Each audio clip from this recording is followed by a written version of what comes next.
Hello, welcome to God Stories. I have a great one for you today. This one really shows how God works and how there are no coincidences. This could only happen with God.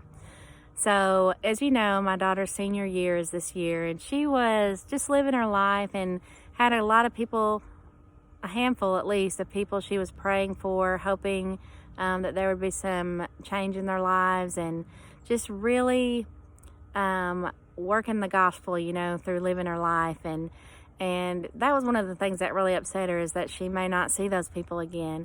But during this quarantine situation, some of them have reached out to her and even talked to her about God. And one of them has been asking her and Jackson some questions, and it was really exciting when that happened. And so they were reading the Bible some, and we decided just to put the Passion Translation Bible in the person's mailbox because it's way easier to read. So we drove out one night, and it was way out in the country. It was dark. It was a gravel road, a dead-end road. It's like when we pulled up, our headlights were shining in their front door. The dogs were barking. I was like, oh my gosh, get out of here. Let's put the Bible in and get out. I'm like, why am I acting like this? I felt like it was a covert operation or something. But we put the Bible in, and she'd made some notes and all these kind of things. And so let me give you that's part one. Let me give you part two. So part two is I'm really booked, you guys. I'm booked a couple weeks usually out. And one of my best clients had to cancel at the last minute. And I said, don't worry about it. You're a great client. No big deal. The slot will fill. And she had the first slot of the morning. And I was like, whatever, I can sleep in, wishful thinking. Anyways, so that night before, I had a Facebook message, I think, saying our dog has been hit by a car. We think its back's broken. We don't know what to do. So this was not one of my clients or patients, because I would recognize their name. So I didn't recognize the name, or after I looked it up, I'd seen them once, like 4 years ago, but I, of course, don't remember 4 years ago. So anyways, if it had been one of my patients, I still couldn't have done anything because I don't have a clinic or x-rays or anything like that. But, I told her over the messenger, I said, you need to just head straight to Jackson. They're open. They're ready to receive patients. 660-4343, just go. And then I was working that day, and that night I had a lot of stuff I was doing. And then when I got done, I was like, man, I'm really stressed. I need to check on her. And I try not to worry too much about people that aren't my patients, because I'm only one person and I can only do so much. So, right, you know what I mean? Like, I got a family. So I have a lot of patients that I take really good care of. So I try not to stress about ones that aren't my patients or that I'm not actively involved with. So God said, yeah, let's check on her. And I was like, okay, I'll check on her and make sure she got down to Jackson. And I called or Facebooked her back, and she said, no, we didn't go because I think he's going to have to be euthanized. I was like, well, they can do that. Just go right on out, go now, and they can take care of that for you too. And went to bed. And then I was awakened twice worrying about that dog and those people, and prayed for them, stressed over them. And then I reminded God of my policy that I'm only one person, and my policy is that I can't worry over everybody. And he said, go ahead, and he's trying to tell me something, I don't know what. So when it got reasonable time, I checked in with them, and she said, yeah, I told them I can come if they need me. I was kind of hoping I could sleep in, but I was like, I can't, because God keeps waking me up. So I messaged her, and she said, we would really need you to come if you can. I was like, sure, yeah, I'll be there. So I let Jessica know we needed to get up earlier and get there than we'd planned, you know.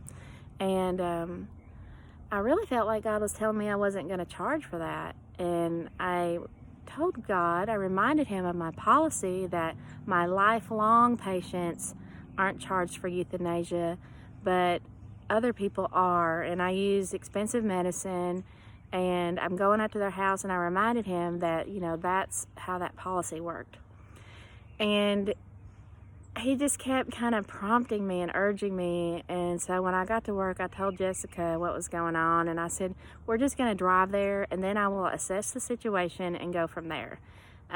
So we head out, and then we punch in the address. I'm like, oh, dude, it's pretty far out. You know, I thought it was going to be pretty close.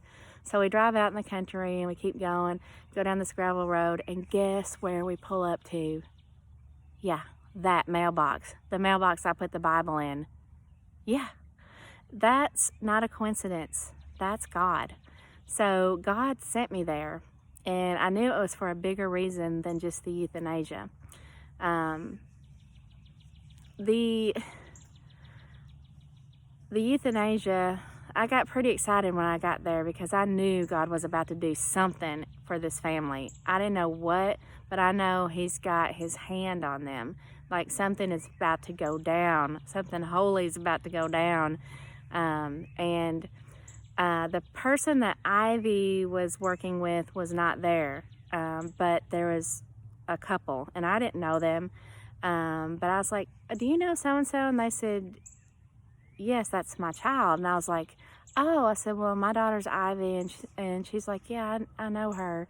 And so we assessed the whole situation, and the dog was paralyzed, and he had been in a traumatic accident, breathing difficulties, and he was pretty happy, guys. Like, it's so sad, you know, with their faces. In a way, he wasn't in pain, he was numb, but he had enough wrong with him that euthanasia was the decision that had to be made. So we did that. And then I told the lady, I said, I know I'm not charging you for this, and I want to charge you, but God says I'm not charging you. And I said, my daughter put a mailbox, I actually put the mailbox in there, but it was all Ivy's idea. I said, I put a Bible in your mailbox, and like when I pulled up and saw that mailbox, I know that God is tapping you guys on the shoulder, that there's something about to happen in your life, that God is really moving right here at this time. I don't know anything about you guys, but I know this: God sees you and he notices you, and this is no accident. There's no way any of this would have happened except for God. And I'm so glad that God laughs at my policies. And I'm thankful to God that I can hear, that I have a God who speaks and I can hear him. Man, that's so incredible that the sheep hear his voice. If you listen for his voice, you'll hear it. Even though you think, God, that can't be right. Listen for his voice. And I'm grateful I was obedient enough to go and see. I can't wait to see the end of this story.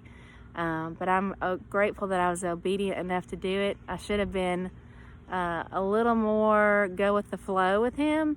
But, you know, we're all learning here. So I wanted to share this story with you, and I can't wait to share the rest of this story with you when we see exactly what God's doing. I hope I get to know the rest of the story. Maybe I won't. But I know that a seed was planted, and I was sent to water the seed, and there may be more coming after that. But I dripped some water on that seed. I don't know what's going to happen, but it's going to be awesome. So I just wanted to share that story with you, and thank you guys so much for listening.